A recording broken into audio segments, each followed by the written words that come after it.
안녕하세요. 3월 13일 월요일입니다. 오늘은 베드로전서 1장 22절 말씀에서 보시겠습니다. 너희가 진리를 순종함으로 너희 영혼을 깨끗하게 하여 거짓이 없이 형제를 사랑하기에 이르렀으니 마음으로 뜨겁게 피차 사랑하라. 아멘.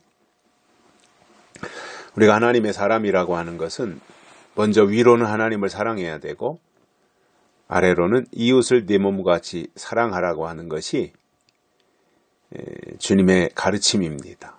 그리고 율법의 대강령이라고 했습니다. 하나님을 사랑해야 되고 내 이웃을 내 몸과 같이 사랑하라는 것입니다. 그런데 우리가 그 사랑한다고 하는 것이 사실상 땅에서는 다 조건적이잖아요. 그리고 혈연관계에 의한 것들이 되는 것이지 그 이외에 그 무조건적으로 사랑한다고 하는 것은 사실상 불가능하죠. 부모가 자식이나 그렇게 하고 할 수 있는 것이지 그냥 조건 없는 사랑이라고 하는 것은 사실상 쉬운 일이 아닌 거지요. 그런데 하나님이 우리를 사랑하신 것은, 예수님이 우리를 사랑하신 것은, 그리고 자기 몸을 다 내어주신 것은 정말 우리를 향한 하나님의 사랑이었기 때문에 그것이 가능했다고 하는 것입니다. 사랑에는 여러 가지 또 뒤따라야 될 요소들이 있지만 결국 사랑은 희생이고 헌신이라고 봅니다. 예수님의 희생, 예수님의 헌신 이런 것들이 결국은 우리를 향한 하나님의 사랑으로 나타났고 우리에게 다가온 것이지요. 그런데 오늘 여기에서 오늘 본문에서도 말씀하는 것을 보면 너희가 피차에 사랑해야 된다 이런 말씀을 하셨습니다. 피차에 사랑하라. 그런데 어떻게 피차 사랑해야 되냐면 뜨겁게 피차 사랑하라는 거예요. 뜨겁게 해야 됩니다. 뜨겁게. 그냥 이론적으로 말로만 머리로만 이렇게 하는 것이 아니라 여기서 뜨겁게 사랑하라고 하는 것은 구체적으로 어떤 행동을 얘기하는 거잖아요. 그야말로 포옹을 한다든가 같이 뭔가 이렇게 좀 생각이 같고 방향이 같고 그러면서 행동하는 것이 같고 가슴이 뜨겁고 하는 이러한 상태를 이제 뜨겁게 피차 사랑하는 것인데 결국 이것이 어떻게 가능하냐 하면 22절에서 이렇게 설명하잖아요. 너희가 진리를 순종함으로. 결국 진리는 하나님의 뜻입니다. 이 시대에 나타내시려고 예비하신 하나님의 뜻을 다른 말로 진리라고 하는 거예요. 이 시대에 하나님이 우리에게 주신 약속을 다른 말로 진리라고 하는 거예요. 하나님이 이 시대에 우리에게 주신 예언의 말씀을 다른 말로 진리라고 하는 거예요. 그러면 진리에 대해서는 순종하는 겁니다. 그것이 하나님의 뜻이고 예언이고 약속이라면 그것을 확실하게 안다면 순종하는 거거든요. 진리 앞에는 순종밖에 없는 거예요. 진리가 하나님의 뜻인데 불순종하면 되겠습니까? 진리는 하나님의 뜻이단 말이에요. 그러니까 하나님의 뜻 앞에는 순종할 것밖에 없는 거예요. 따지거나 계산하거나 이런 게 아닙니다. 진리 앞에서는 그렇게 하는 게 아닙니다. 진리는 믿고 순종하는 거예요. 너희가 진리를 순종함으로 너희 영혼을 깨끗하게 한다 이겁니다. 진리를 불순종한다고 하는 것은 결국 영과 혼이 다 더러워지는 겁니다.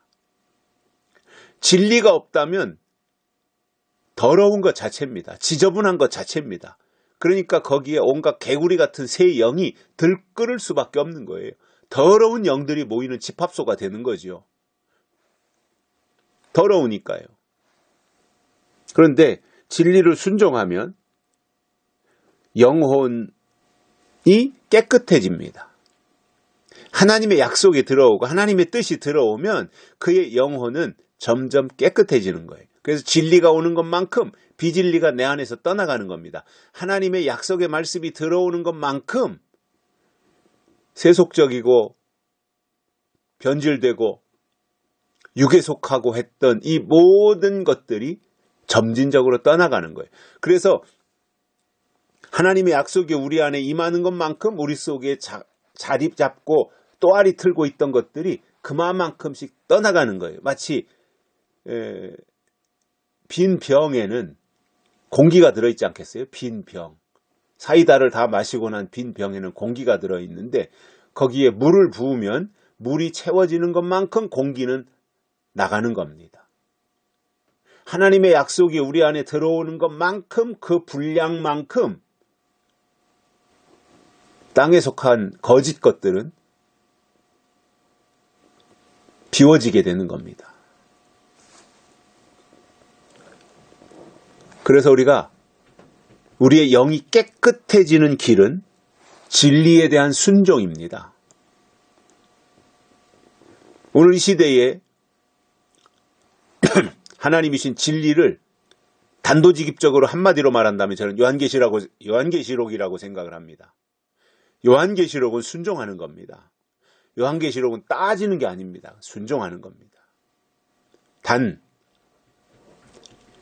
그 요한계시록을 할 때, 가르칠 때 그것이 정말 하나님이 주신 약속의 말씀일 때 순종하는 것이 전제되어야 되는 거예요. 2단, 3단들이 가르치는 가짜, 거짓 것을 가르치는데 요한계시록은 무조건 순종해야 되는, 이건 아니라는 거죠. 분별해서 그것이 정말 이 시대에 하나님이 주신 것이라면 예외 없이 순종하는 것이고요. 2단들이 말하는 이상한 것은 순종할 필요가 없는 거죠. 그건 내 영혼하고 관계가 되는 것인데 순종할 수 있겠습니까? 그래서 진리를 순종하면 영혼이 깨끗해지고요. 거짓이 없어집니다.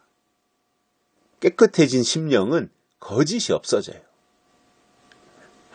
그리고 이 세상은 뭔가 노림수라는 게 있잖아요.